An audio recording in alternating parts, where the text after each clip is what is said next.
بسم اللہ الرحمن الرحیم۔ اشفاق احمد لکھتے ہیں کہ ایک دن بیبے نے بیسن کی روٹی پکا کر دی۔ میں نے 2 روٹیاں کھائی اور ساتھ لسی پی۔ پھر بیبے کو خوش کرنے کے لیے زوردار آواز میں اللہ کا شکر ادا کیا۔ بیبے نے میری طرف دیکھا اور پوچھا ایک کی کیتا ہے؟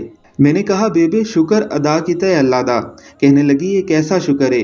2 روٹیاں تجھے دی، تو کھا گیا، نہ تو باہر جھانکا، نہ ہی پاس پڑوس کی خبر لی کہ کہیں کوئی بھوکا تو نہیں، ایسے کیسا شکر؟ پتر روٹی کھا کے لفظوں والا شکر تو سب کرتے ہیں، اپنی روٹی کسی کے ساتھ بانٹ کر شکر نصیب والے کرتے ہیں۔ اللہ کو لفظوں سے خوش کرنا چھوڑ دے، پتر عمل بکڑ عمل، اللہ جس چیز سے نواز دے اس کو خوشی سے استعمال کر اور کسی کے ساتھ بانٹ لیا کر، یہ عملی شکر ہے۔ نعمت خداوندی کا عملی شکر تو اس نعمت کو بانٹ کر کھانے میں ہی ہے، اور وہ بھی عزیز رشتہ داروں اڑوس پڑوس کے لوگوں کے ساتھ۔ اللہ آپ کو آسانیاں عطا فرمائے اور آسانیاں تقسیم کرنے کا شرف عطا فرمائے، آمین اللہم آمین۔